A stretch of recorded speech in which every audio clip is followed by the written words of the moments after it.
Bismillahirrahmanirrahim. Assalamualaikum warahmatullahi wabarakatuh. Alhamdulillah. Alhamdulillahilladzi ja'alal al-qalam bil kitabah wal kitabah bil qira'ah. Al-qira'ah bil ma'rifah wal ma'rifatu bil ibadah. Al-ibadah billahi ta'ala.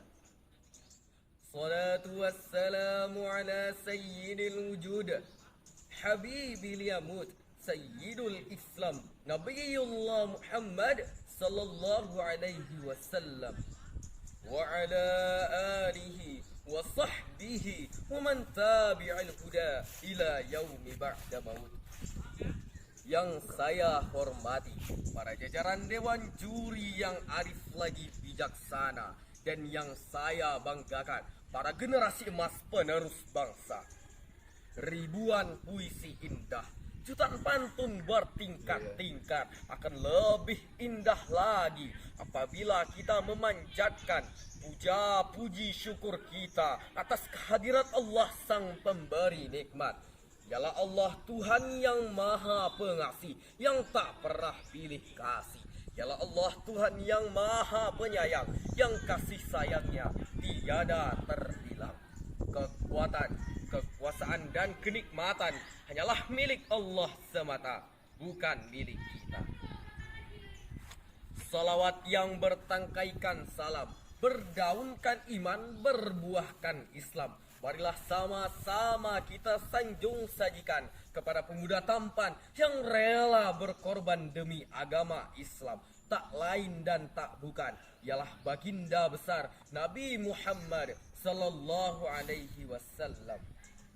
Ialah seorang proklamator yang tak mau menjadi koruptor. Ialah seorang pemimpin yang tak pernah menjadi manekin.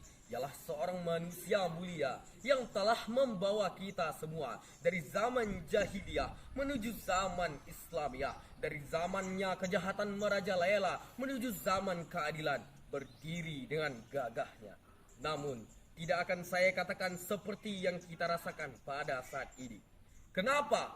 Seperti yang kita ketahui, Indonesia memiliki sejarah kelam apabila dikaitkan dengan korupsi. Menurut Transparency International dan organisasi non-pemerintah, Indonesia telah memiliki berbagai induksi korupsi yang telah menempatkannya di berbagai peringkat sebagai negara dengan kasus korupsi terbesar di Indonesia. Oleh karena itulah saya berdiri di sini untuk menyampaikan pesan semangat kepada para pemuda Indonesia melalui pidato saya yang berjudul Ciptakan Politik Bersih bersama Generasi Emas. Korupsi berasal dari kata Latin, yaitu corruption atau corruptus, yang memiliki arti tindakan menghina, menghancurkan, atau merusak. Sedangkan pengertian dari korupsi adalah kegiatan memperkaya diri sendiri atau orang lain, baik material maupun non-material, yang mana kegiatan tersebut melanggar hukum karena telah merugikan rakyat maupun negara. Adapun pengertian dari politik bersih adalah politik yang bebas dari korupsi, nepotisme, dan penyalahgunaan kekuasaan, sehingga terwujudnya politik yang memiliki integrasi yang kuat, yang adil, dan yang transparan. Dari berbagai penjelasan yang sudah saya sebutkan di atas, kita dapat mengetahui bahwa identitas politik bersih dan korupsi sangatlah berlawanan, sehingga terjadinya ketidakcocokan yang harus menyebabkan salah satunya harus dieliminasi. Tentu yang harus dieliminasi di sini adalah tindakan korupsi. Karena korupsi sudah bagaikan parasit yang akan terus menggerogoti mangsanya hingga tak akan ada lagi yang tersisa. Lalu bagaimana dengan generasi emas? Generasi emas adalah kita. Generasi emas adalah pemuda-pemudi yang memiliki potensi besar untuk mewujudkan cita-cita negara Indonesia. Kita adalah agent of change. Kita adalah agen dari perubahan. Kita adalah penggerak masa depan. Oleh karena itu, politik bersih bukan hanya sekedar slogan, tetapi ia adalah sebuah harapan yang menunggu untuk diwujudkan. Namun, dalam membangun politik bersih, kita sebagai generasi emas haruslah berperan aktif dengan cara yang pertama memulai dari diri kita sendiri. Dengan menjaga integritas, moralitas, dan etika, dipastikan kita dapat memberikan contoh yang kuat bagi orang lain.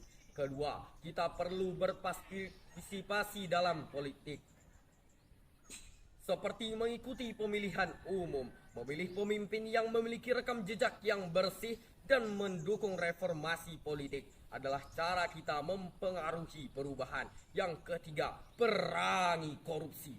Korupsi adalah masalah terbesar bagi politik bersih. Berdasarkan data yang diambil dari Komisi Pemberantasan Korupsi yang disingkat sebagai KPK, ada 1.351 kasus tindakan pidana korupsi yang telah ditindak di Indonesia. Hal ini menyadarkan kita bahwa korupsi telah sangat mengotori tanah air kita. Oleh karena itu, kita haruslah berperan aktif dalam upaya memberantas korupsi dan melaporkan tindakan korupsi yang terjadi di depan mata kita. Yang keempat, marilah kita bersama-sama meningkatkan kesadaran publik tentang politik bersih, seperti mengadakan webinar-webinar tentang bahayanya korupsi dan melakukan sosialisasi akan pentingnya peran generasi emas dalam memberantas korupsi. Kita tidak hanya memegang masa depan kita, tetapi juga masa depan negara kita. Ingatlah kata-kata dari Presiden pertama Bung Karno, barang siapa yang ingin mutiara, maka beranilah terjun ke lautan yang dalam. Resiko dan tantangan pasti akan selalu terjadi dalam suatu permasalahan.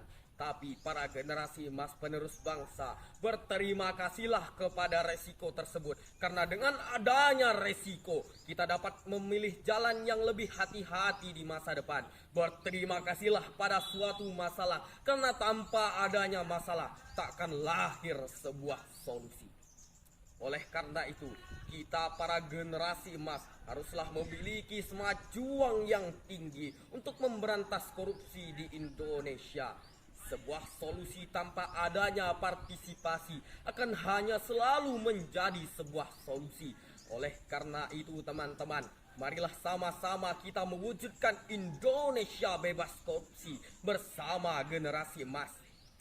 Ayo teman-teman bersama, mari kita mewujudkan, marilah kita membangun, marilah kita mewujudkan cita-cita negara kita, Indonesia. Mungkin hanya sekian yang dapat saya sampaikan. Lebih dan kurang mohon dimaafkan. Selamat berjuang kepada masa yang akan mendatang. Salam merdeka. Sekian, terima kasih. Wassalamualaikum warahmatullahi wabarakatuh.